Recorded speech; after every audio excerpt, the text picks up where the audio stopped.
찬송가 199장 나의 사랑하는 채 찬송 부르심으로 하나님께 영광 올려드리겠습니다. 나의 사랑하는 채 비록 헤어졌으나 어머니의 무릎 위에 앉아서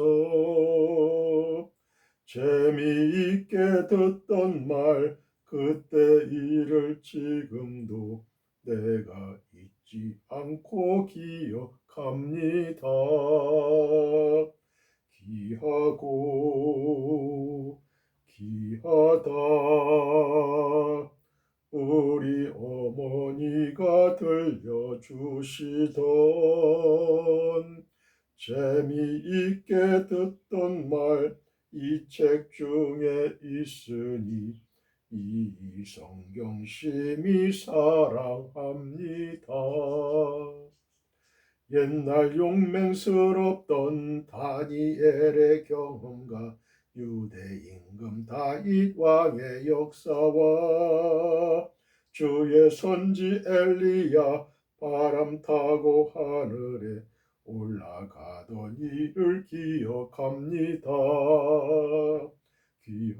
귀하고 귀하다 우리 어머니가 들려주시던 재미있게 듣던 말 이 책 중에 있으니 이 성경 심히 사랑합니다. 예수 세상 계실 때 많은 고난 당하고 십자가에 달려 죽임 당한 일 어머니가 읽으며 눈물 많이 흘린 것 지금까지 내가 기억합니다. 귀하고 귀하다 우리 어머니가 들려주시던 재미있게 듣던 말 이 책 중에 있으니 이 성경 심히 사랑합니다. 그때 일은 지나고 나의 눈에 환하오 어머니의 말씀 기억하면서 나도 시시때때로 성경 말씀 읽으며 주의 뜻을 따라 살려 합니다. 귀하고 귀하다 우리 어머니가 들려주시던 재미있게 듣던 말 이 책 중에 있으니 이 성경 심히 사랑합니다. 할렐루야 할렐루야 할렐루야. 나의 사랑하는 채 비록 헤어졌지만 어머니의 무릎 위에 앉아서 재미있게 듣던 말 그때 일을 지금도 내가 잊지 않고 기억합니다. 여러분 하나님의 말씀인 이 성경을 우리 부모님이 들려주시고 또 말씀을 전해주시고 할 때에 얼마나 그것들이 그 말씀들이 얼마나 현재를 살아가는 저와 여러분의 인생에 나침반이 되고 햇빛이 되고 길이 되고 얼마나 힘이 됩니까? 용기를 줍니까? 이 하나님의 말씀만이 나의 힘이요 능력이니라 말씀해야 됩니다. 선언해야 됩니다. 그것이 저와 여러분들의 고백이 되어야 합니다. 얼마나 하나님의 말씀으로 우리의 영혼은 삽니다. 우리의 영혼은 살아가는 거예요. 하나님의 말씀이 저는 가끔 생각하는데 하나님의 말씀이 없었다면 지금의 저의 인생은 얼마나 황막하고 피폐하고 죽음만을 생각했을까. 그리고 아무런 소망이 없잖아요. 우리가 천국이 없고 영혼이 없고 우리의 돌아갈 집이 없다면 일반 동물 개돼지나 마찬가지예요. 개돼지나 마찬가지. 얼마나 동물들은 사람을 제외한 일반 동물들은 얼마나 비참합니까? 그죠? 개, 돼지, 소 이런 것들은 인간의 식용이 되는 거죠. 식용이 되는 거야. 주인이 그냥 그 사료라든지 먹을거리를 많이 준다고 좋아만 할 게 아니야. 좋아만 할 게. 그걸 목적을 모르죠. 소와 돼지들은, 닭들은 그 목적을 몰라요. 주인의 식용을 위해서, 먹을거리를 위해서 그렇게 사료를 주고 준다 이거예요. 식물도 과실수 같은 거는 열심히 영양제도 주고 또 해충제도 주고 막 그러잖아요. 그죠? 그 식물은 알까요? 식물은 그냥 막 주니까 그냥 너무나 좋아. 그래서 막 그냥 열매도 그냥 아주 뭐 1.5배, 2배의 크기로 또 양으로도 그렇게 보답을 해요. 결국은 그것들은 열매들은 주인의 입으로 들어가는 거예요. 주인의 입으로 들어가는 거예요.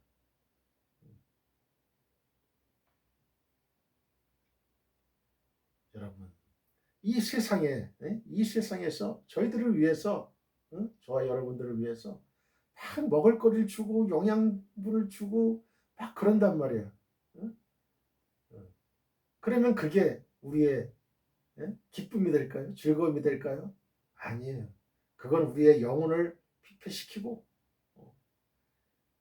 너무 과욕은 금물이에요. 과욕은 오히려 돈이 우상이 되는 시대가 되는 거예요. 돈이 우상이 되는 하나님을 제쳐놓고 하나님보다도 돈이 우상이 되는 돈, 명예, 지위, 권력, 여자, 마약, 술, 도박 이런 것들 우상이 되는 거야.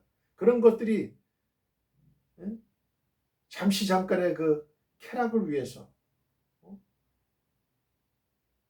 이용하지만 그러나 점점 거기에 더 심취되고 빠지게 되면 결국은 그것들의 노예가 되는 거예요.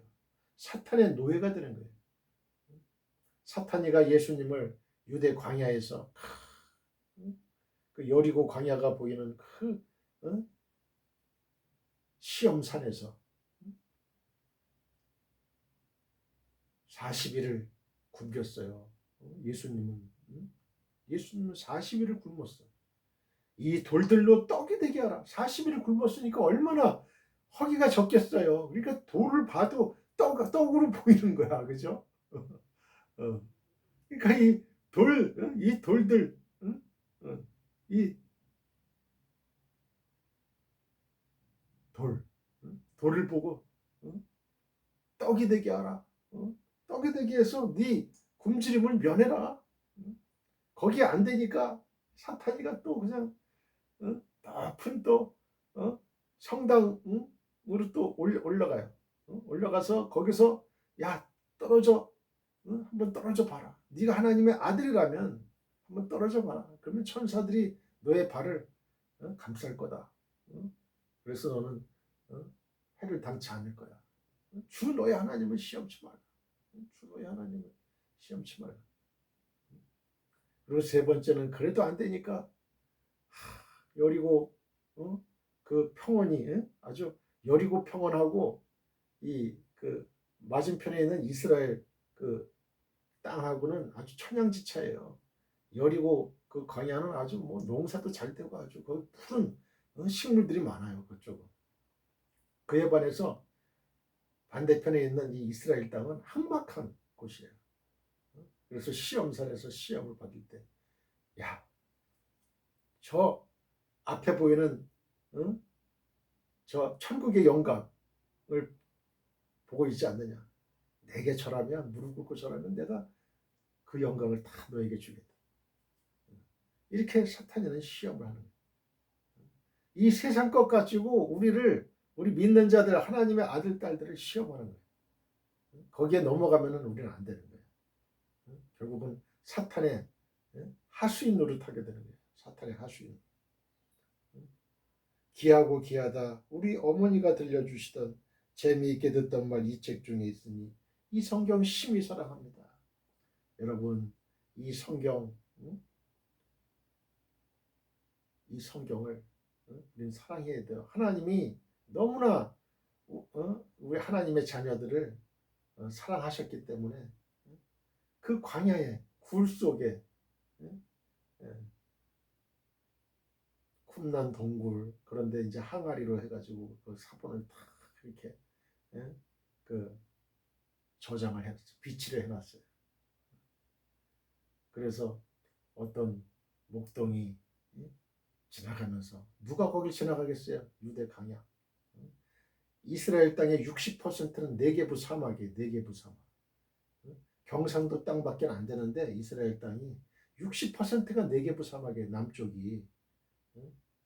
그 40% 가지고 사는데 그것도 음, 광야가 있고 그죠? 유대 광야가 있고 또 사해가 있고 그 아주 그냥 옥토밭이 아니에요. 옥토밭이 아니에요. 그 목동이 어떻게 돌을 잘못 던졌는데 땡그랑 하는 소리가 들렸던 거예요. 그래서 무슨 소린가 무슨 물체인가 해가지고 기어 들어갔더니 바로 그 항아리에 그 성경 사본이 거기 있더라. 그래서 발견이 되고 여러분 하나님은 이 성경을 우리에게 전수시켜 주기 위해서 하나님은 아주 어, 기적적으로 지금까지 우리 손에 이 성경책이 들어온 게 얼마나 이게 감사한 일이에요. 기적적인 일입니까? 다 아주 성경 다 뭐 불태우고 다 그냥 아주 없어지는 그런 전쟁터에 있어서 그런 시대에 옛날 용맹스럽던 다니엘의 경험과 유대 임금 다윗 왕의 역사와 주의 선지 엘리야 바람 타고 하늘에 올라가던 일을 기억합니다. 여러분 주의 선지 엘리야 바람 타고 하늘에 올라가던 거 이거 기억합니까? 믿습니까, 여러분? 응? 어떻게 사람이 바람 타고 불수레야 불말과 불병걸 타고 하늘로 올라가요? 그게 거짓말이에요. 그거는 그렇게 말하는 사람. 이스라엘 백성들이 홍해수를 가려는 사건 그것도 아니 그것도 거짓말이에요. 하나님이 천지 창조를 했다는 것도 거짓말. 예수님이 갈릴리 호수를 건너갔다는 것도 거짓말이라고 이렇게 예? 얘기하는 사람들 인본주의자들 그리고 그 인본주의 그 신학자들 그죠? 세속주의자 이런 사람들 성경을 안 믿는 거죠. 다른 것만 믿어요. 이 기적적인 거, 뭐 눈 고치고, 기머거리 귀 열리게 하고, 벙어리에 입이 열리고, 중풍병자의 중풍병이 예? 그 치료를 받고, 또 죽은 지 4일 된 그 나사로를 살리고, 뭐 이런 건 믿지 않는 거예요. 이런 건 믿지 않는 거예요. 그러나 성경은 어? 완전 진리입니다. 1.1획도 변함이 없는 하나님의 말씀이에요. 하나님의 진리예요. 하나님의 말씀. 예수님의 동정녀 탄생도 진리고 우리는 하나도 빠뜨리지 말아야 돼요. 그래야 완전한 신앙인이 될 수 있어요. 그 신앙이 올곧게 성장할 수 있어요. 어떤 건 믿고 어떤 구절은 믿고 어떤 구절은 안 믿고 이건 안 되는 거예요. 여러분.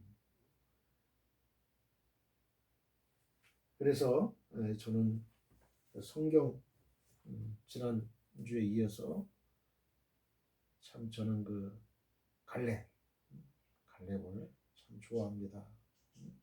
갈렙을 좋아해요. 갈렙은 어떤 사람입니까? 갈렙은 이스라엘 12지파 중에 유다 지파의 우두머리였어요. 대통령이었어요. 12지파의 교회의 리더였어요. 교회의 지도자였어요. 그 사람은 정통 유대파 국민이 아니에요. 백성이 아니에요. 그 사람은 에돔 족속에 있다가 그 조상이 그 출애굽할 때 애굽의 그 하층민 그리고 에돔 족속의 그 일부 어? 어, 무리들이 이제 그 할례를 받고 하나님 말씀을 받고 하면서 유대인으로 편입된 사람이에요. 그런 비정통 유대인이면서도 그 유대 지파의 우두머리가 됐다, 리더가 됐다. 그 기라성 같은 유다 지파가 그 기라성 같은 그 인물들 중에서 갈렙이 선출된 거예요. 갈렙의 신앙 인격, 갈렙의 실력, 갈렙의 능력, 갈렙의 담력, 갈렙의 신앙, 이걸 보고 비록 비정통의 정통파 유대인이지만 갈렙을 올리자, 갈렙을 올리자. 여러분, 지도자가 얼마나 귀하고 또 중하다는 걸 여러분 아시죠? 일국의 대통령 그냥 뽑습니까? 일국의 국회의원 그냥 뽑습니까? 아니에요. 국회의원은 우리 지역 주민들을 위해서 과연 얼마나 봉사하고 희생하고 지역 주민과 함께 울고 웃고 또 그 지역을 발전시킬 가능성이 있는가? 희망이 있는가? 소망이 있는가? 그걸 보고 판단하는 거예요. 그 사람의 신앙 인격, 그 사람의 능력, 그 사람의 실력, 그 모든 것을 다 보고 판단해서 우리는 이 사람이 우리의 대표가 되는 걸 원한다. 우리의 대통령이 되길 원한다. 이러는 거예요, 여러분. 그 일국의 대통령 잘못 뽑으면 안 되고 일국의 국회의원들 잘못 뽑으면요 완전히 망하는 거야. 4년, 5년을 망하는 거예요. 여러분, 교회라고 예외는 아닙니다. 교회도 철저한 경쟁을 통해서 과연 작게는 우리 교회를 얼마나 성장시키고 하나님의 이 교회 피로 사신 이 교회를 얼마나 성장시킬 것이냐, 얼마나 젊은이들을 모아서 그들을 신앙으로 훈련시킬 것이냐, 그리고 한국교회에 얼마나 큰 영향력을 끼칠 것이냐, 대한민국의 리더 교회뿐만 아니라 전 지구촌 교회의 리더가 될 것이냐. 참 중요한 거예요. 어떤 리더가 들어가느냐에 따라 선출하느냐에 따라 어떤 리더가 추대되느냐에 따라 여러분 그 교회의 운명은 완전히 바뀌는 거예요. 완전히 바뀌는 거예요. 성장이 폭발적인 성장이 막 일어나는 교회가 있어요. 어떤 리더가 들어가면 그냥 성장이 그냥 폭발적으로 그냥 늘어나. 근데 어떤 리더가 들어가면요 그냥 그 현상 유지만 겨우 하는 리더가 있고, 또 어떤 리더가 들어가면 현상 유지도 못해. 그냥 점점점 교인들이 빠져나가. 신앙이 점점점 이뤄지고 미래 세대를 일으켜야 돼. 미래 세대를 여러분 어떻게 하시려고 합니까? 유아부터 유아부, 유치부, 초등부, 중등부, 고등부, 대학부, 청년부, 장년부. 여러분, 이 교회라는 게 이 조직이 있어요. 어느 선생님이 가르치느냐에 따라 틀린 거야. 그건 틀린 거야. 여러분, 결코 그 교회에 여러분 리더를 뽑을 때는 진짜 중요한 거예요. 진짜 중요한 거야. 여러분, 지금 이 갈렙이 유대 지파의 지도자가 됐잖아요. 리더가 되잖아요. 유대 지파에서 아무나 그냥 이렇게 한 거 아니에요. 학연이 있다, 혈연이 있다, 지연이 있다, 뭐 외국 유학 가가지고 박사 받았다. 여러분, 그게 무슨 소용이 있어요? 그게 무슨 소용이 있냐고. 여러분의 교회에 폭발적인 성장, 폭발적인 성장, 성령의 그냥 그 뜨거운 역사가 막 일어나야 되는 거예요. 성령의 역사 그냥 뭐 그냥 방언의 은사 뭐 막 터져 나가는 거예요. 그냥. 사랑의 은사, 지혜와 지식의 은사, 말씀의 은사, 말씀 선포의 은사, 그냥 찬양의 은사 막 터져 나오는 거예요. 예언의 은사, 사랑의 은사, 투시의 은사. 여러분, 그리고 성령의 9가지 열매가 주렁주렁 맺히는 교회, 사랑과 희락과 평과 오래 참음과 자비와 양선과 충성과 온유와 절제에 성령의 9가지 열매가 주렁주렁 맺히는 교회, 갈라디아 5장 22절 23절에 그런 교회가 돼야 되는 거예요. 그래서 한국 교회를 리더하고 전 지구촌 교회를 리더하는 그런 리더가 돼야 돼. 그런 사람이 뽑혀야 돼. 나이에 상관없어요. 지금 갈렙은 몇 살이에요? 지금 85세에 지금 85세에 여호수아한테 저 헤브론 산지를 내게 달라고 내 힘은 40년 전이나 지금이나 45년 전이나 지금이나 똑같다고. 40세에 정탐꾼이 됐거든요. 갈렙을 한번 계속 살펴보는데요. 갈렙은 성실한 신앙과 겸손의 사람이었어요. 갈렙은 본문 7절 8절에서 내 나이 40세에 여호와의 종 모세가 가데스 바네아에서 나를 보내어 이 땅을 정탐하게 하였으므로 내가 성실한 마음으로 그에게 보고하였고 나와 함께 올라갔던 내 형제들은 백성의 간담을 높게 하였으나 나는 내 하나님 여호와께 충성하였으므로 라고 했어요. 갈렙이 40일 정탐을 마친 후 여호수아와 함께 담대하게 가나안 공격을 주장했다가 겁에 질린 10명 정탐꾼들의 영향을 받은 이 이스라엘 백성들에게 돌에 맞아 죽을 위기까지도 겪었다는 추억의 고백입니다. 여러분, 오히려 여호수아와 갈렙과 여호수아는 여호와께 충실한 보고를 했어요. 가나안 땅은 참 비옥한 땅이요 하나님이 우리에게 주신 땅이다. 우리가 들어가면 우리는 그들을 정복할 수 있다. 근데 10명의 정탐꾼은 우리는 그들과 비교해서 메뚜기와 같다. 그들은 키가 크고 장대하고 비교하면서 말이죠. 메뚜기 신앙을 가졌어요. 부정적인 신앙을 가졌어요. 저들은. 그러니까 우리는 들어갈 수가 없다. 그러니까 이스라엘 백성들이 그 10명의 정탐꾼의 그 부정적인 보고의 말에 그냥 겁에 질려가지고 낙담을 하게 된 거예요. 오히려 이 올바른 적극적이고 긍정적이고 하나님의 말씀에 대한 믿음을 가지고 들어가자, 하나님이 도와주신다, 저건 우리 땅이다라고 주장했던 갈렙과 여호수아들은 돌을 그냥 던져가지고 죽이려고 하는. 여러분, 오늘날의 교회도 마찬가지예요. 오늘날의 교회도 하나님의 말씀을 봐요. 2명과 10명의 대결이에요. 2명과 10명의 대결. 오늘날의 교회도 마찬가지예요. 올바른 말 2명, 거짓 보고하고 세상적이고 인본주의적인 보고하는 10명의 싸움이에요 지금. 여러분, 어느 편에 설 겁니까? 어느 편에 설 거예요? 진리가 아닌 거는 다 과감하게 도태시켜버려야 돼요. 여러분, 목사라고, 담임 목사라고 예외가 될 수가 없어요.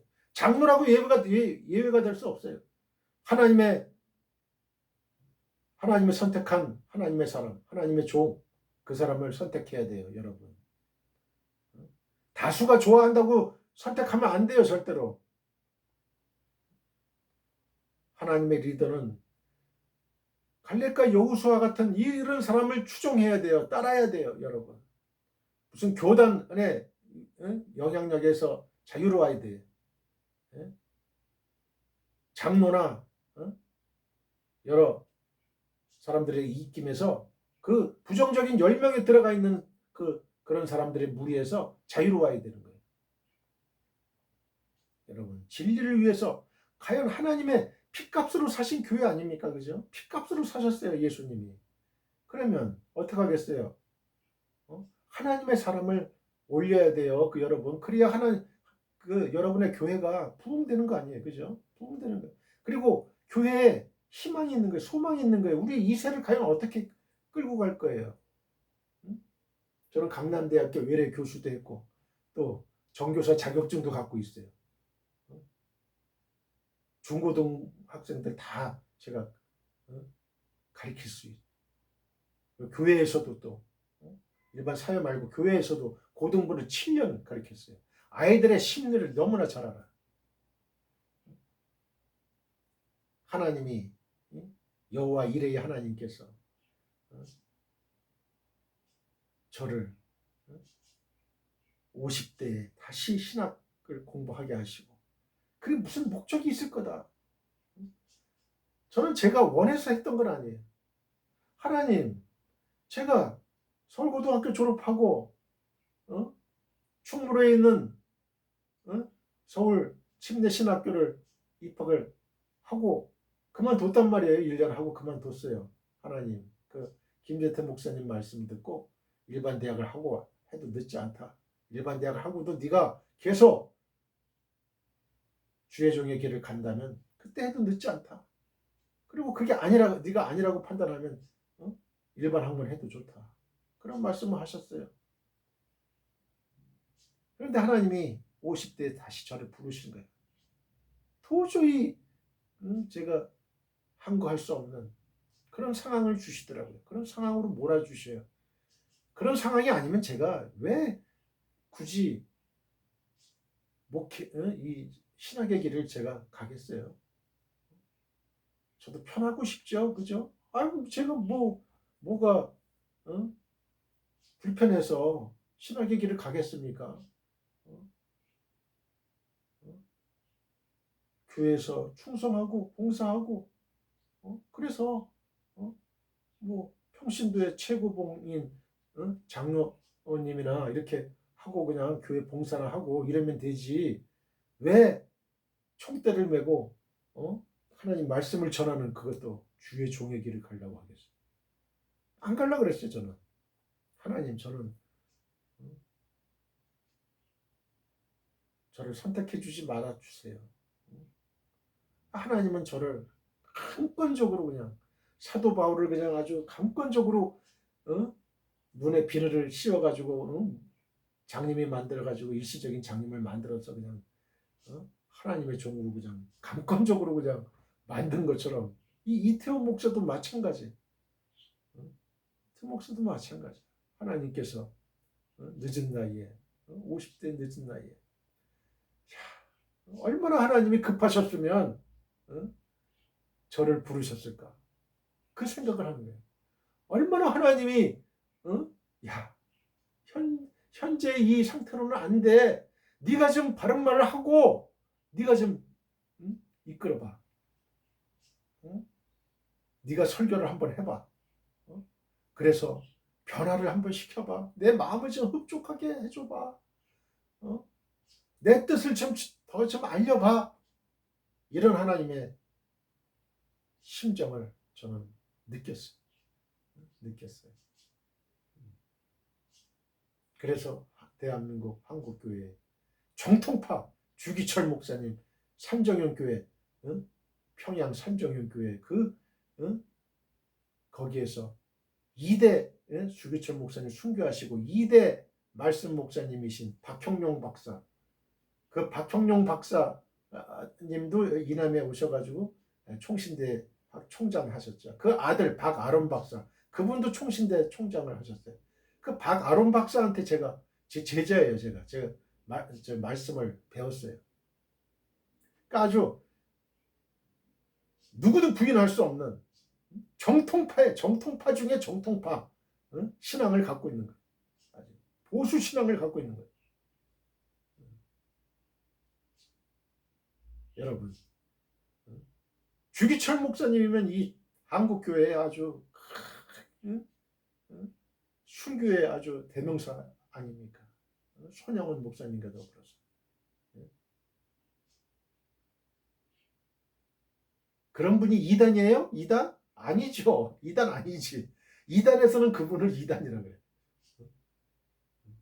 주기철 목사님의 그 산중현교회 그 파예요. 저도 거기에 2대 말씀 목사 박형룡 목사님, 박사님, 그 다음에 그 아들 박아론 박사님. 그분한테 제가 이제 공부를 배운 거예요. 이 신학은 누구한테 배웠느냐가 가장 중요한 거예요. 이게 가장 중요한 거예요. 갈렙은 그때를 해상하고 내가 성실한 마음으로 모세에게 보고했다고 했어요. I brought the word back to him as it was in my heart. 내가 성실한 마음으로의 히브리어 가쉐르임 레바비는 마음에 있는 그대로 내 마음에 있는 대로 나의 확신에 따라 내 마음에 믿어지는 바를 이란 뜻이에요.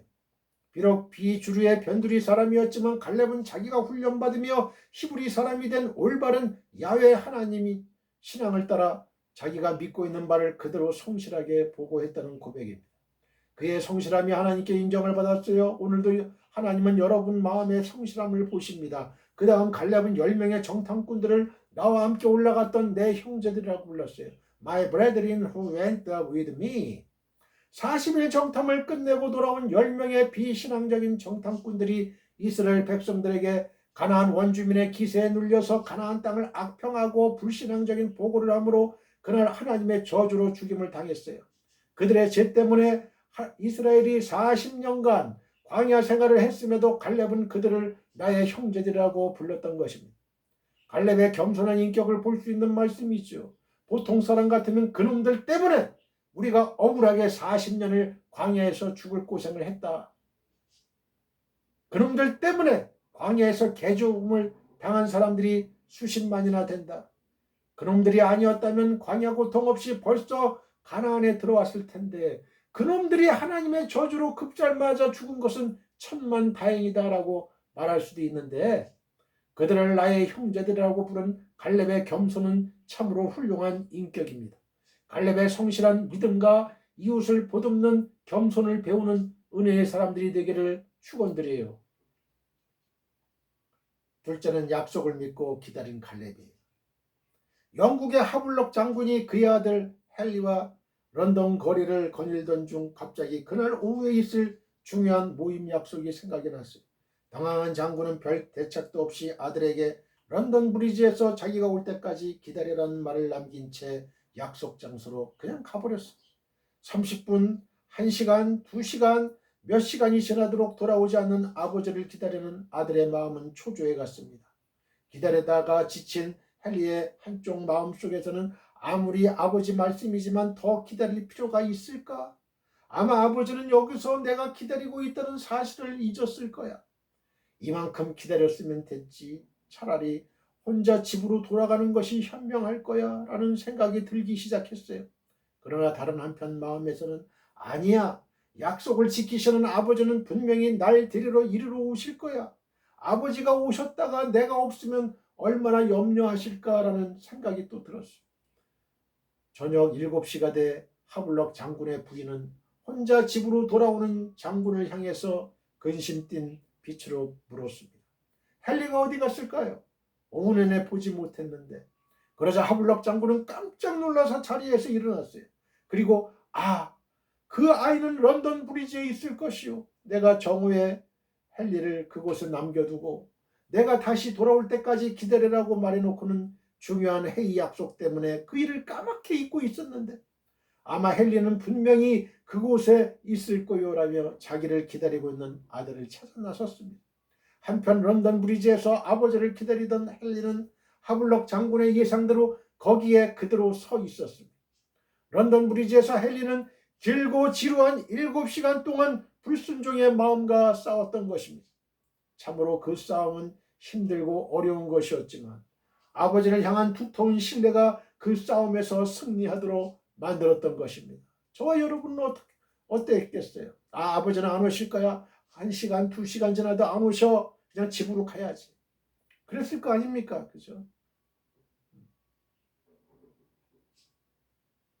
여러분은 하나님의 약속을 얼마나 잘 믿고 기다리고 계십니까? 출애굽 2년째인 BC 1445년 12명의 정탐꾼이 40일 동안의 가나안 정탐을 마치고 돌아와서 모세에게 정탐 보고를 마쳤을 때 모세는 갈렙과 여호수아에게 내가 밟은 땅을 영영토록 너와 네 자손의 기업이 될 것이라고 맹세합니다. 민수기 14장 24절. The land on which your foot has trodden shall be an inheritance to you and your children forever. 그 후로부터 38년이 지난 BC 1406년 갈렙이 78세가 되던 출애굽 40년의 정월 이스라엘의 구국 영도자여 불세출의 영웅인 모세는 갈렙에게 한마디의 말도 없이 세상을 떠나고 여호수아는 모세의 추대를 받고 백성들의 열렬한 환영을 받으며 모세의 바통을 이어받아 후계자가 돼서 이스라엘을 영도합니다. 그리고 7년 동안 정신없이 가나안 정복전쟁을 치릅니다. 그래서 갈렙은 이스라엘 역사에서 잊혀진 사람이 된 것입니다. 그렇게 모세의 죽음과 함께 하루아침에 닥 쫓던 게 신세가 된 갈렙은 아무런 보상이나 상급도 없이 역사의 뒤안길로 사라졌고 여호수아는 승승장구 출세 가도를 달립니다. 이렇게 이름도 없이 윗도 없이 45년을 묵묵히 기다렸던 갈렙이 여호수아에게 45년 전에 했던 모세의 약속을 거론하면서 약속 이행을 요구한 것이 본문입니다. 그리고 45년 만에 산중의 작은 성 헤브론을 기업으로 받았습니다. 오늘 우리 중에는 아브라함처럼 25년이나 하나님의 약속을 기다리는 사람도 있을 것이고 요셉과 다윗처럼 수많은 죽음의 위기와 고난의 터널을 지나면서 어려움을 겪으며 13년, 14년을 기다리는 성도도 있을 것입니다. 예루살렘을 향해 창문을 열어놓고 70년을 기다린 다니엘 같은 성도, 욥처럼 고통 속에서 아무 기약도 없는 세월을 인내하며 기다리는 성도, 갈렙처럼 세월에 묻힌 채 잊혀진 사람으로 45년 이상을 참으며 묵묵히 하나님의 약속을 기다리는 성도도 있을 것입니다. 사람이 아니신 하나님은 말을 바꾸거나 쉽게 변심해 약속을 바꾸지 않으십니다. 모세를 통해 했던 약속을 45년 동안 믿음으로 묵묵히 참고 기다림으로 상상치 못한 축복을 받았던 갈렙처럼 성경 66권 31,102절의 말씀과 꿈과 계시와 환상, 음성과 감동과 영감으로 주신 하나님의 약속을 믿고 참고 견디는 여러분께 영광스러운 응답들이 임하기를 축원드립니다. 할렐루야.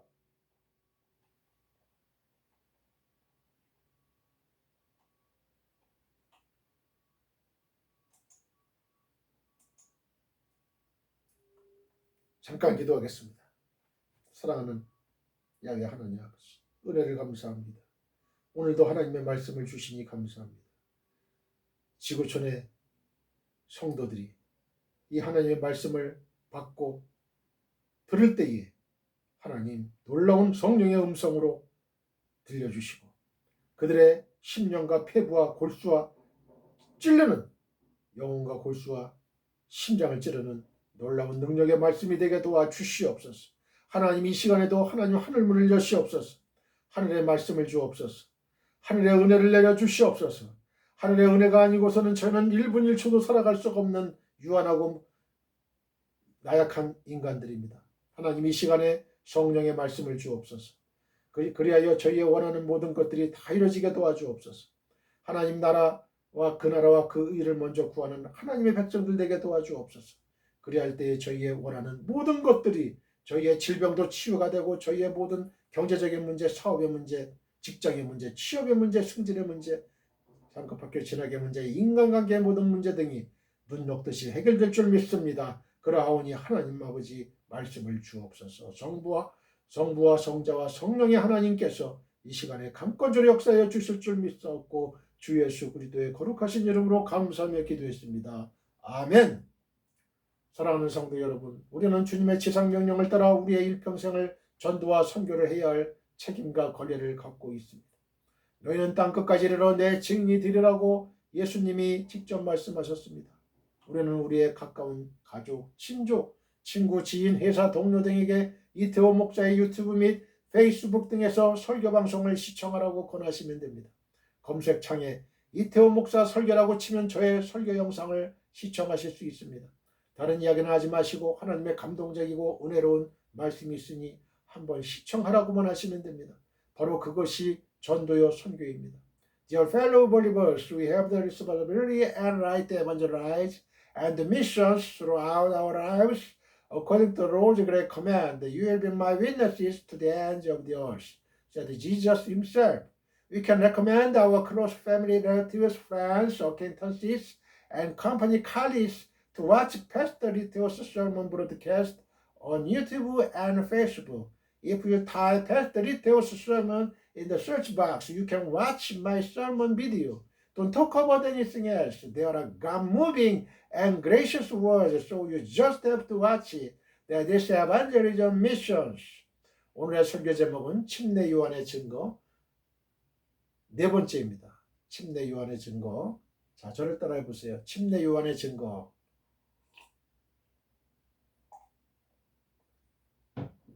침례 요한의 증거 네 번째입니다. 네 번째 시간.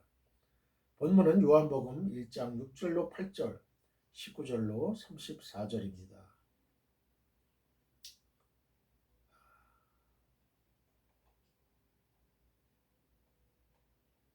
오늘은 24절부터 27절을 보겠습니다. 24절 봅니다. 그들은 바리새인들이 보낸 자라. 헬라어로 읽겠습니다. 까이 아페스탈메노이 에산 에크톤 바리사이온. 1장 24절 그들은 바리새인들이 보낸 자라. 까이 아페스탈메노이 에산 에크톤 바리사이온. 침례 요한을 조사하러 온 사람들을 보낸 자들이 누구인지 명시적으로 밝히고 있습니다. 보낸 자로 번역된 이 아페스탈메노이는 특별한 사명을 주어 파견하다라는 뜻이 있는 아포스텔로의 완료 분사 수동태로서 공적인 임무를 맡고서 파송된 자를 나타내요. 그들에게는 침례 요한에 대한 조사라는 공적 임무가 부여되어 있었습니다. 아마도 이 사람들은 무슨 일이 있을 때마다 직접 나와서 조사를 담당하는 전문가들이었을 것입니다. 뭐뭐한 자라로 번역된 에산이 뭐뭐이다란 뜻이 있는 에이미의 미완료 시제란 것이 이런 사실을 뒷받침해 줍니다. 미완료 시제는요, 이 헬라어에서 이 미완료 시제는 이 반복되는 일을 나타내기 때문에 그렇습니다. 그러면 이들을 보낸 바리새인들은 과연 누구입니까? 바리새인에 해당하는 헬라어 파리사이오스는 히브리어 파라시에서 유래되었어요. 이 동사의 기본적인 의미는 뚜렷이 드러나게 하다, 선포하다인데요. 분리자들을 뜻하는 이 페루심의 어원을 이룹니다. 이상을 통해 볼 때 바리새인이란 이름은 바리새인들이 자신들을 거룩하게 여겨서 다른 사람들과 구별되는 자라고 생각했던 데서 유래된 듯합니다. 신약시대의 이들은 유대 경건주의를 대표하는 자들이었어요. 위대한 사도인 바울도 회심하기 이전에는 바리새인이었습니다. 사도행전 23장 6절. 나는 히브리인 중에 히브리인이요 바리새인 중에 바리새인이라. 바리새인들은 마카비 독립전쟁 이후에 당시의 외부 세력과 야합하는 정치적 흐름에 반대하여 일어난 저항적 성격을 지닌 단체였기 때문에 시작은 좋았다고 할 수 있어요. 그러나 점차 변질되어 예수님 당시에는 형식과 외식주의에 깊숙이 빠진 상태였습니다. 신약 성경에 매우 빈번하게 나오는 바리새인들에 대한 주님의 질타를 통해 우리는 그들의 영적 상태가 어떠했는지 짐작할 수가 있습니다. 즉 바리새인들은 율법에 대한 지식들은 많았어요. 그러나 메시아에 대한 바른 신앙은 없었던 것입니다. 마태복음 23장 2절 3절.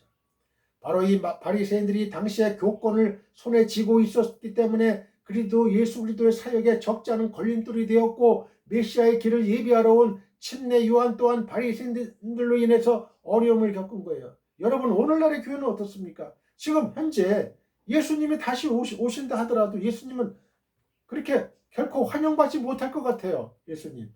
침례 요한이 다시 지금 이 시대에 오신다 해도 침례 요한도 목배임을 당할 것 같아요. 다시 예수님도 다시 십자가를 그 형을 시킬 것 같아요.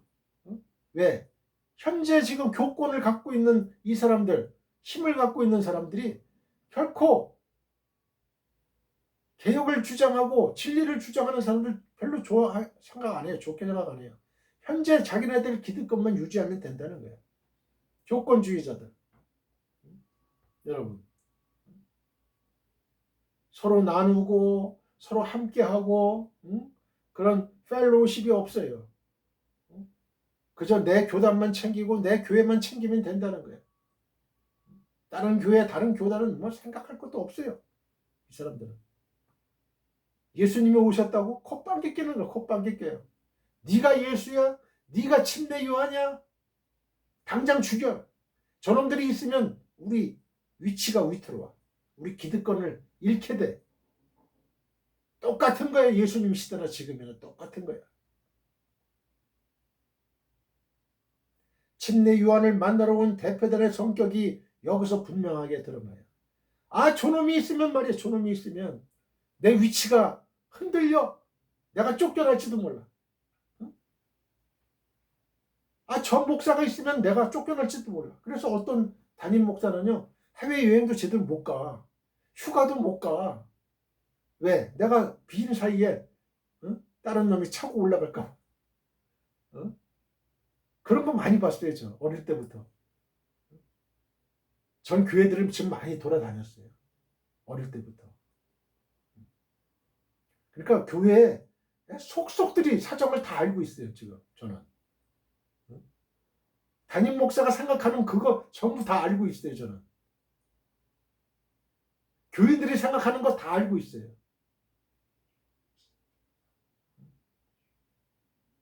아유, 담임 목사 뭐 흉을 본다든지 비난을 조금 말을 하게 되면은 아유, 그러면 안 돼. 하나님의 그 저주를 받아. 담임 목사님은 하나님 대신인데 그러면 맨 처음 초창기 때 시골에서는 그랬어요. 진짜 그거. 응? 담임 목사 말에는 아주 물론 담임 목사의 이 설교 시간에 하는 말은 다 들어야죠. 그죠? 그러나 담임 목사라고 신이 아니에요. 인간이에요, 인간. 일상으로 돌아가면은 오히려 다른 믿지 않는 사람보다 못한 행동을 할 수도 있어요, 여러분. 어? 이기적으로 놀 수도 있어요, 여러분. 잘 봐야 돼, 그걸. 잘 분별해야 돼, 그걸. 잘 분별해야 돼. 하나님의 길에서 벗어나나, 안 벗어나나. 부들부들 떨어, 담임 목사가. 교회를 예를 들어 한 열흘 정도 부흥회를 간다 그러면 그냥 실력 있는 목사는 그러지 않아요. 딱 누구한테 딱 맡기고 내가 갈 동안 잘 지키고 있어. 잘 양무리들을 잘 양육하고 있어. 떠나요. 해외 선교도 가고.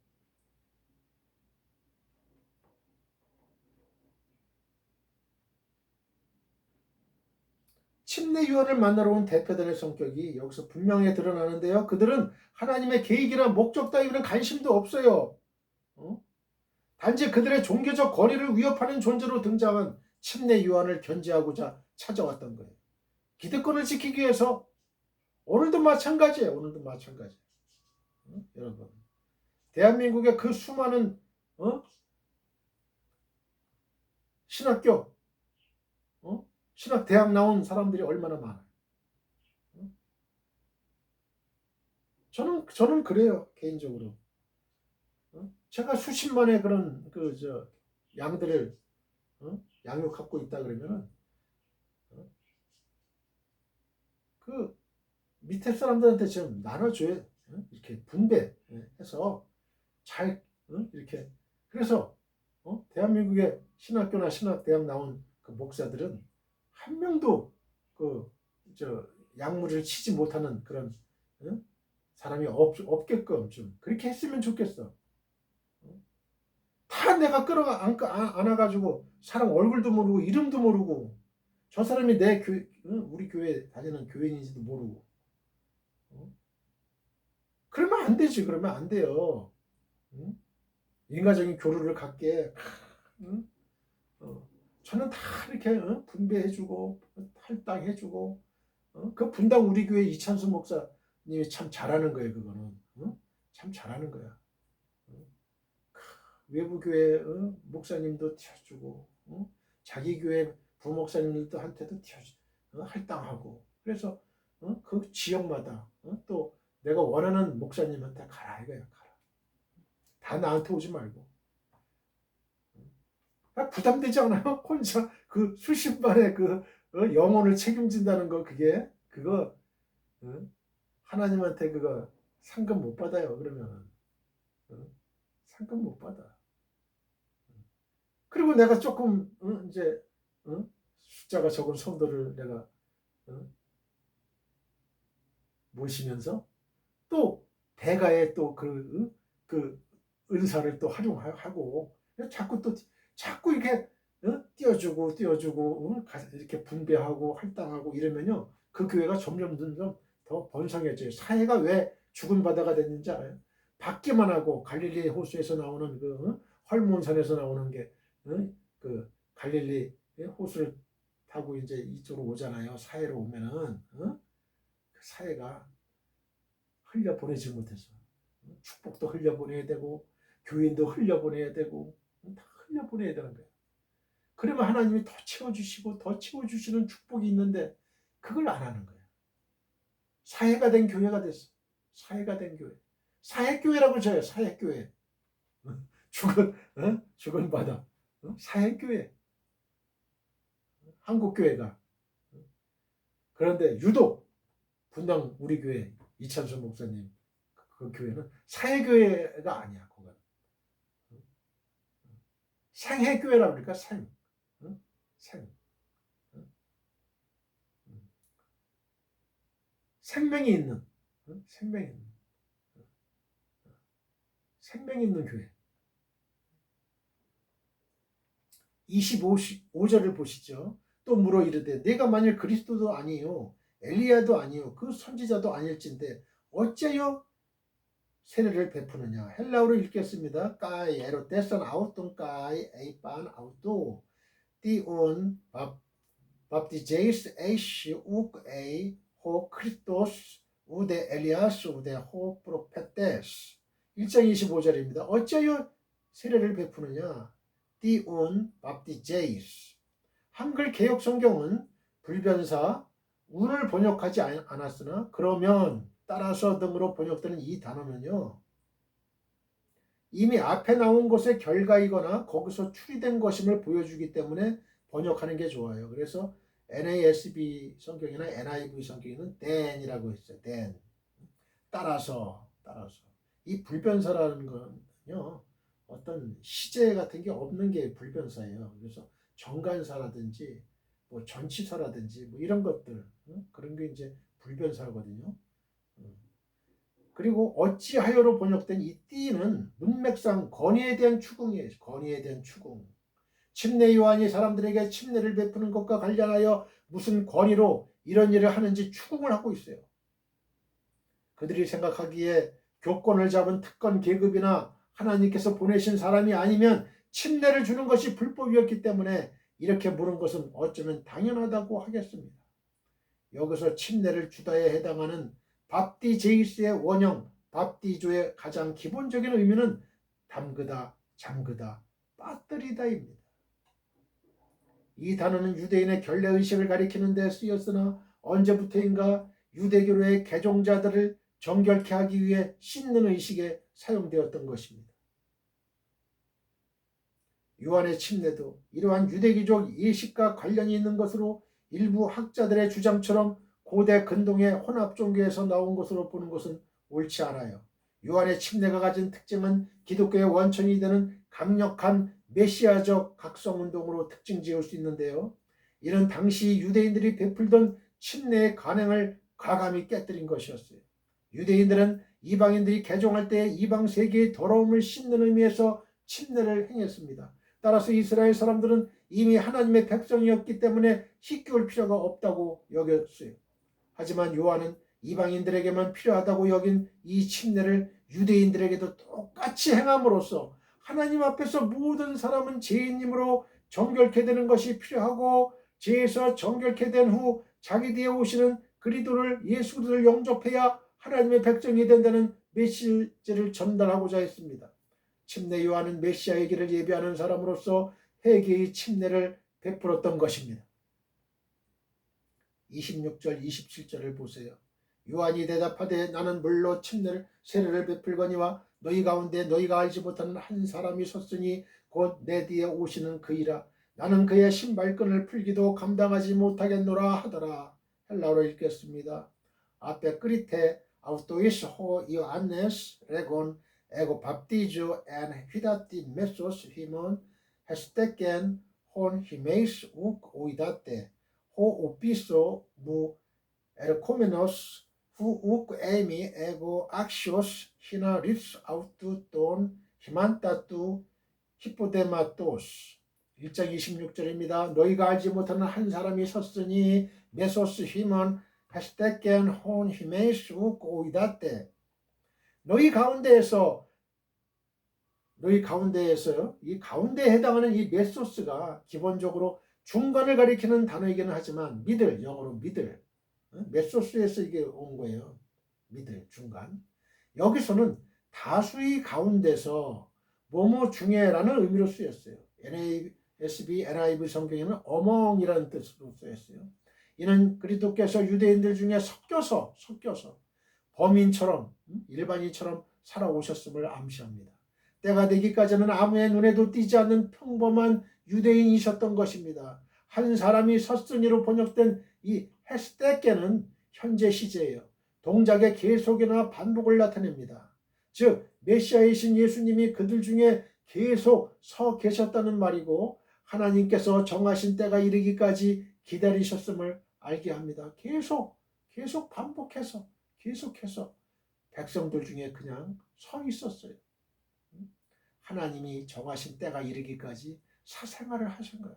일반 백성하고 똑같이 공생의 전까지는. 예수님은 조급하게 서두르지 않으셨고 자기 자신이 평범하게 인식되는 것을 조금도 싫어한 적이 없으세요. 우리 이런 점을 많이 배워야 돼요. 여러분 가수나 배우들은요, 무명 가수나 무명 배우 시절에는 너무나 갈급합니다. 어서 빨리 내가 유명 배우가 돼야지, 유명 가수가 돼야지, 그래서 빨리 떠야지, 그래서 너 많은 돈과 또 명예와 그런 거를 내가 인기를 내가 취득해야지. 거기에 목말라요. 운동선수도 마찬가지고. 여러분 야구선수들 그 후보나 이제 대기하는 선수들이 있어요. 그 명단에 뽑히지 않은 선수들은 그 벤치, 그 뒤에 벤치에 있어요. 벤치에 앉아가지고 쭈그리고 앉아 있는 거야. 쭈그리고 보는 거예요. 그런 무명 선수 시절을 1년, 2년, 3년, 4년 이렇게 가면은 마음의 불안이 증폭되겠죠. 아, 나는 이런 후보 선수로 만년을 지낼 것인가. 계속 연습을 합니다. 그들이 집에 돌아가서 계속 연습을 해요. 근데 힘이 안 나. 그러나 힘을 내셔야 돼. 내가 비록 지금은 후보 선수지만 그러나 언젠가는 그 시간이 올 거야. 때가 올 거야. 그러면서 더욱더 자기 기량과 기술을 연마해야 되죠. 만약에 시리에 빠져가지고 나는 만년 후보 선수야. 이거 연습하면 뭐해 가지고 연습도 안 해. 그러면 마침내 때가 됐을 때 타자는 쳐야 되잖아요. 공을 쳐가지고 홈런도 치고 그리고 안타도 치고 해가지고 인정을 받아야 되잖아요. 투수는 맨날 그 공 던지는 연습을 해가지고 자기 실력을 닦아야 되는데 거기 나는 안 될 거야. 아까 하브록 장군 그 아들처럼 나는 안 될 거야. 아버님 안 오실 거야. 그리고 그 자리를 뜨면 훈련을 게을리야 한다거나 그 훈련을 안 한다면 여러분 때가 돼도 그 사람은 영원히 빛을 못 보는 거예요. 내가 지금 비록 아직 빛은 보지 못하지만 그러나 그 날이 올 때 반드시 올 거야. 계속 피나는 훈련과 연습을 하는 거야. 가수는 피나는 연습을 하는 거고 배우도 연습을 하는 거야. 그냥. 그럴 때 하나님이 기회를 주신단 말이에요. 때를 주신단 말이에요. 공생애를 시작하신 후에도 예수님은 자신을 종으로 부르셨고 당시 사회에서 소외되던 세리라든지 창기, 죄인들의 친구라는 비난에 어떤 이의도 제기하지 아니하셨어요. 마가복음 10장 45절, 마태복음 11장 19절.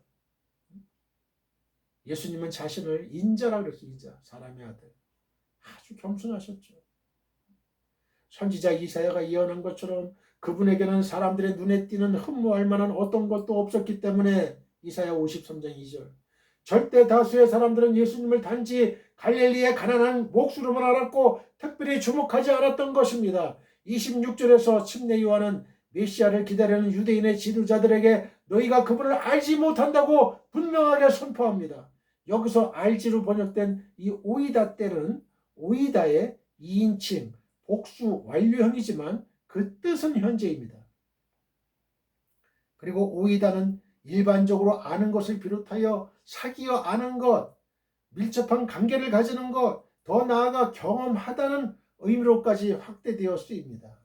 따라서 히메이스 오이다 때를 너희가 사귀어 알지 못하는 혹은 너희가 밀접한 관계를 가지지 못한으로 바꾸어서 이해할 수도 있어요.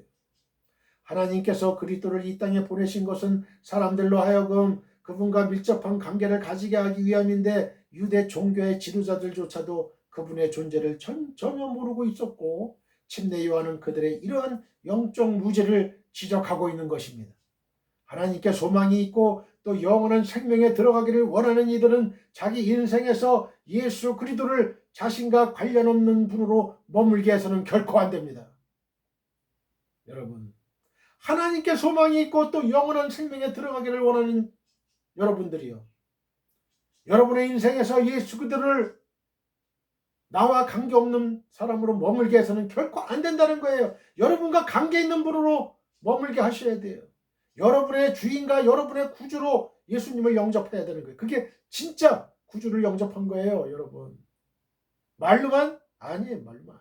나의 모든 생각과 나의 모든 가치관과 나의 생활관에 이것이 몸에 습득이 돼야 돼. 완전히 그냥 체화가 돼, 체화가. 주님은 나의 주인이야, 주님은 나의 구주야, 나의 생명이야, 나의 진리야, 나의 구세주야, 나의 영생이야, 나의 하나님이야, 나의 주님이야. 이게 그게 아주 내 몸에 그냥 아주 체화가 돼야 되는 거야. 체화가 돼야 돼. 나는 하나님의 아들이야, 딸이야. 하나님 어떻게 할까요? 물어보고, 내 독단으로 하는 게 아니에요. 물어보고. 왜냐하면 예수 그리스도와의 이 사귐, 곧 예수 그리스도와 친밀한 관계를 가지는 사람들만 하나님의 약속에 참여하게 되기 때문에 그래요. 여러분, 하나님의 약속, 하나님의 영광, 천국에 참여하는 축복을 받으려면 예수 그리스도와 이 땅에서 긴밀한 친밀한 관계를 유지를 해야 되는 거예요. 친밀한 관계를 유지하지 않는다면 그거는 남의 자식이지. 남의 자식이 사탄의 자식이에요. 입으로만 아니에요. 입으로만 되는 건 아니에요. 절대로. 27절 읽겠습니다. 곧 내 뒤에 오시는 그이라. 나는 그의 신발끈을 풀기도 감당하지 못하겠노라 하더라. 헬라어로 읽겠습니다. 호 오피소무 에르코메노스 후 우크 에이미 에고 악시오스 히나 리츠 아우트돈 히만타투 히포데마토스. 1장 27절 곧 내 뒤에 오시는 그이라. 호 오피소무 에르코메노스. 15절에도 유사한 언급이 나타납니다. 뒤에로 번역된 NIV 성경 애프터로 번역됐죠. 뒤에로 번역된 이 오피소는 장소에 관한 부사로도 사용되지만 여기서는 시간 부사로 쓰였어요. 그리스도께서는 침례 요한보다 시간적으로 뒤에 오셨음을 지적하는 거예요. 출생에 있어서도 예수님께서는 침례 요한보다 6개월이 늦으셨고 사역을 시작하신 것도 마찬가지입니다. 이것은 지극히 당연한 일입니다. 침례 요한은 그리스도의 길을 예비하도록 파송된 일꾼이므로 언제든지 예수님보다 앞서가야만 했던 것입니다. 그런데 여기서 우리가 주목해야 할 단어는 오시는 그이라로 번역된 호 에르코메노스예요. 기독교는 메시아이신 예수님께서 이 땅에 오심으로 시작되었기 때문에 오시는 자의 사상은 기독교 신학에서 매우 중요합니다. 오시는 자. NASB 성경에는 He who comes 번역했어요. NIV 성경에는 One who comes. 따라서 요한의 문헌들에서는 예수님의 오심에 관한 언급들이 자주 등장합니다. 예를 들자면 예수님의 오심은 자의의 따름이 아니라 하나님의 보내심에 근거하고 있습니다. 요한복음 7장 28절, 요한복음 8장 42절. 예수님은 하나님 아버지의 이름으로 오시며 빛을 가져오고 또한 세상을 구원하기 위해 오십니다. 요한복음 5장 43절, 10장 10절, 12장 47절. 그리고 예수님의 오심은 과거의 역사적 사건으로 끝난 게 아니에요. 예수님은 지금도 각 사람들을 찾아오셔서 문을 두드리시고 앞으로도 그리하실 것입니다. 예수님이 심판주로 재림하실 때까지는 끊임없이 각 사람을 찾아오셔서 구원의 초청에 응하도록 사람들의 마음문을 두드리십니다. 여기서 오시는 그이라로 번역된 에르코메노스가 현재 분사인 것은 예수님께서 계속 우리에게로 오시는 분임을 알게 해요. 예? 현재 분사. 계속 오시는. 지금도 계속 오시고 2000년째도 계속 오시고 지금도 계속 오시고 앞으로 우리 2세 3세들에게도 계속 오시는 예수님이 뿐만 아니라 오시는 자의 개념은 주의 재림과도 관련이 됩니다. 내가 다시 와서 라는 표현에 이러한 사실이 잘 드러나요.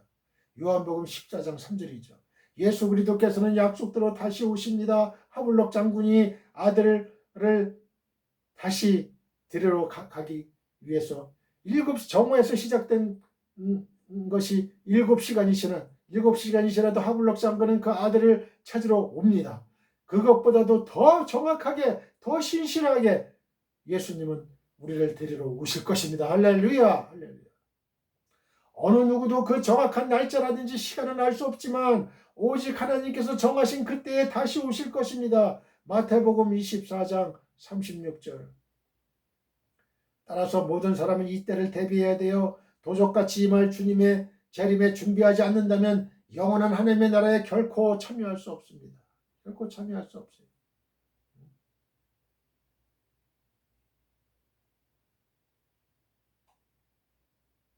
주 맞을 준비란 일상 속에서 죄와 불의를 멀리하고 거룩하고 경건한 삶을 추구하는 것입니다.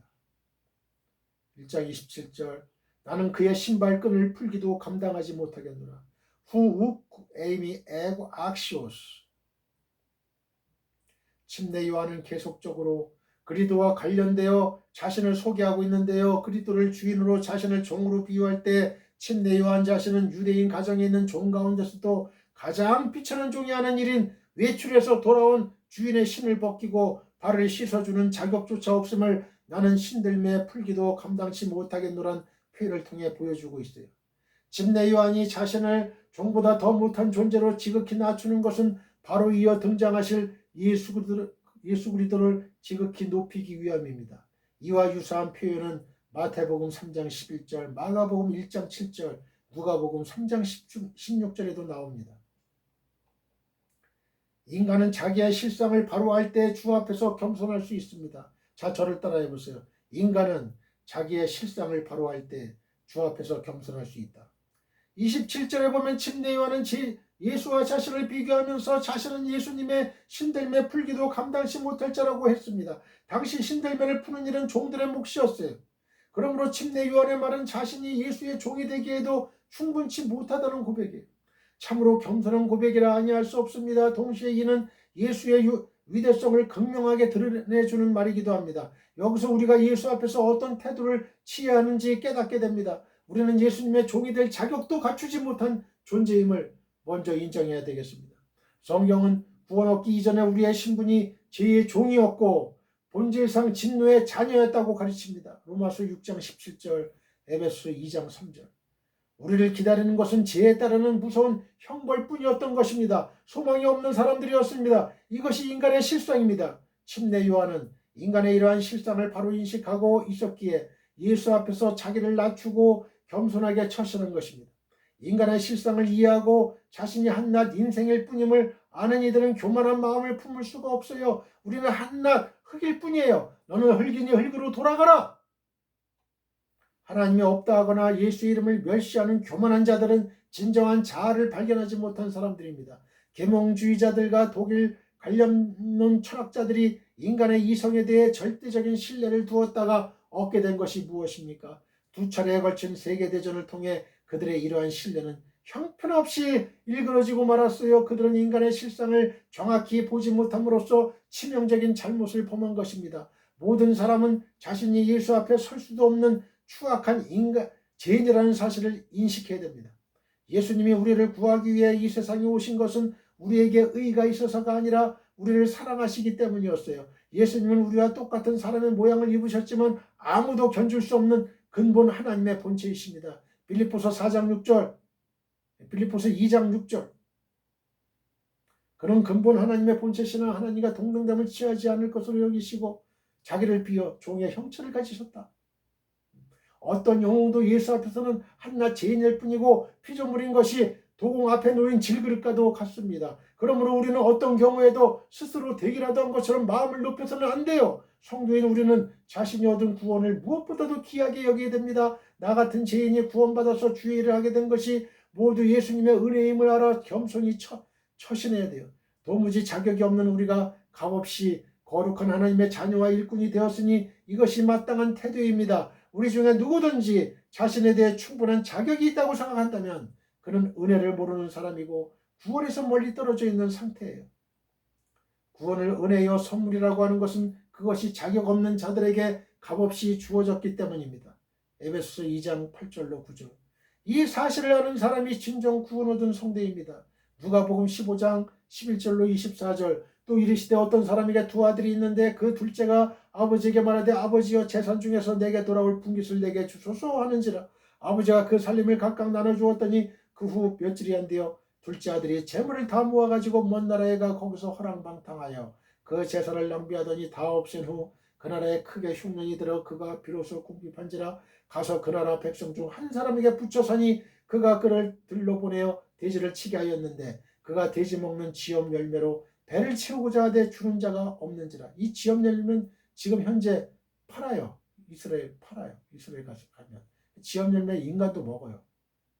달콤해. 이에 스스로 돌이켜 이르되 저는 이스라엘 가본 적이 없어요. 근데 이스라엘 영상을 보니까 달콤하고 그렇더라고요. 사람이 먹더라고. 이에 스스로 돌이켜 이르되 제가 영상을 많이 봐요. 이스라엘 관심이 많아요. 그죠?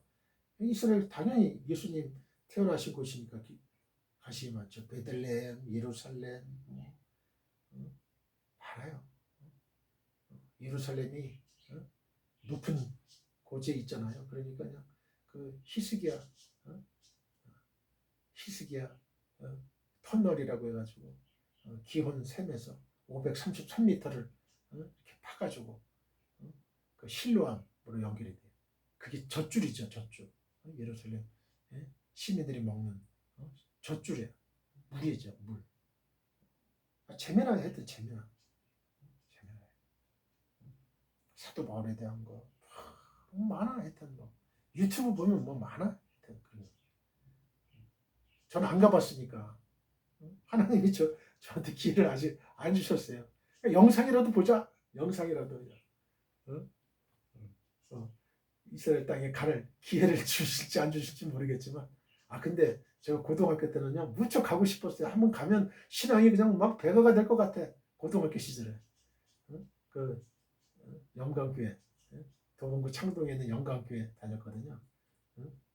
그 통합파 예수교 장로의 통합파 저기 강나라 신학 거기 그 겸임 교수도 하시고 하신 최기성 목사님이 수요 예배 때 그때는 저는 뭐 새벽 예배, 수요 예배, 뭐 금요 예배, 뭐 철야 예배, 뭐 주일 예배 안 빠졌어.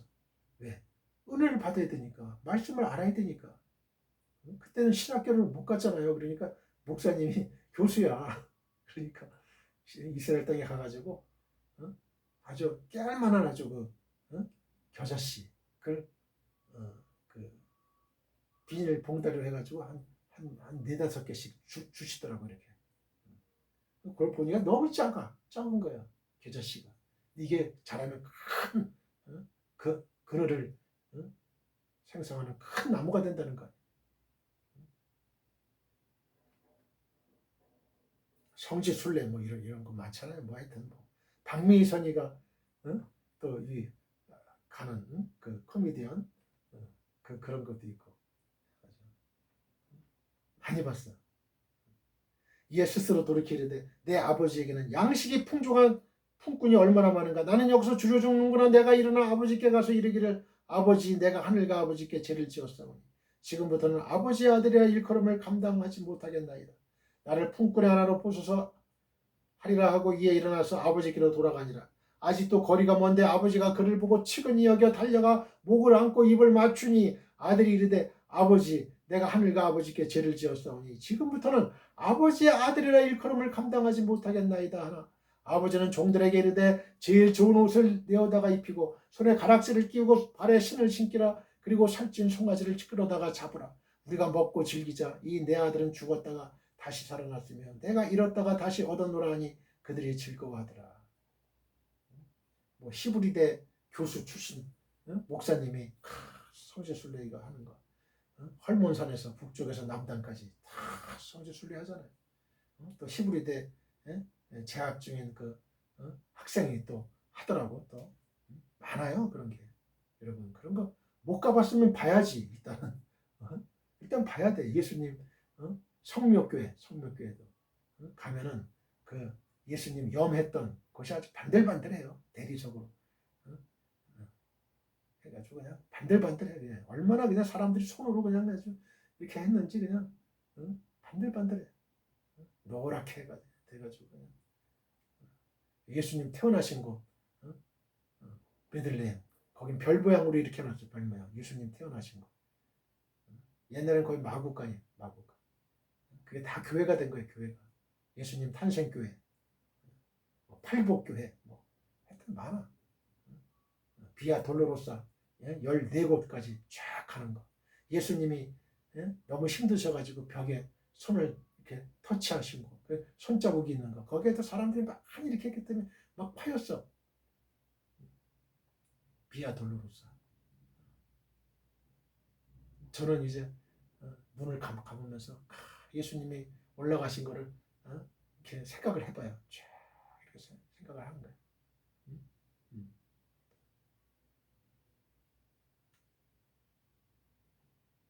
비록 성지순례 이스라엘 땅을 밟아보진 못했지만 그러나 영상을 통해서 제가 생각 속으로 그 생각을 하는 거예요. 이스라엘 광야. 이스라엘 광야도 완전히 험악한 곳은 아니에요. 물도 좀 조금씩 내려오기도 하고 푸른 숲도 있어요. 그러더라고. 박미선이가 간 거 이렇게 보니까 그러더라고. 그래요. 누가복음 18장 13절로 14절. 세례는 멀리 서서 감히 눈을 들어 하늘을 쳐다보지도 못하고 다만 가슴을 치며 이르되 하나님이여 불쌍히 여기소서 나는 죄인으로소이다 하였느니라. 내가 너희에게 이르노니 이에 저 바리새인이 아니고 이 사람이 의롭다 하심을 받고 그의 집으로 내려갔느니라. 무릇 자기를 높이는 자는 낮아지고 자기를 낮추는 자는 높아지리라 하시니라. 디모데전서 1장 15절 16절. 미쁘다 모든 사람이 받을 만한 이 말이여 그리도 예수께서 죄인을 구원하시려고 세상에 임하셨다 하였도다. 죄인 중에 내가 개수니라. 그러나 내가 긍휼을 입은 까닭은 예수 그리스도께서 내게 먼저 일체 오래 참으심을 보이사 후에 주를 믿어 영생 얻는 자들에게 본이 되게 하려 하심이라. 아멘. 그래서 이제는요, 제가 성지순례단을 이끌어도 되겠어. 하도 많이 봐가지고 영상을 아주 수십 차례 봤을 거야. 보고 또 보고 또 보고. 응? 이스라엘 땅을 못 가봤으니까 그냥 영상이라도 봐야죠. 영상이라도. 한 번 보고 두 번 보고 세 번 보고 저기가 예수님 나사렛 동네구나. 저기가 예수님 계셨던 저 해당에서 그 설교하셨던 곳이구나. 예수님이 그 두루마기를 착 필 때 그 나무가 있거든요. 나무가 이쪽 나무가 이렇게 돼 있어요. 이렇게 해가지고 쫙 두루마기를 펴셨구나. 그걸 보는 거예요. 그걸 보고 또 보고 또 보고 거기 목공이 있어요. 또 목공. 그러면 어떻게 하는지 지금도 목공들이 있어요. 아예 민속촌처럼 또 이렇게 해놨더라고. 제가 발로 밟으면은 다 영상으로 봤기 때문에 그렇지만 또 감흥이 있겠죠. 예수님이 이 땅을 밟으셨겠지 하면서 예수님이 이 갈릴리 호수를 배 타고 건너셨겠지 또 발로 걸으셨겠지 하는 그런 걸 느끼겠죠. 성도 여러분, 침례 요한은 백성들로부터 절대적인 지지를 받고 있었지만 자기의 본분을 넘어서지 아니하고 오직 그리스도를 위해 길을 예비하는 그의 임무에만 충실했습니다. 그렇다면 오늘 복음 전도자로 부름받은 우리의 모습은 어떻습니까? 우리도 과연 주님의 복음만을 전하여 오직 그분을 높이기 위해 최선을 다하고 있나요?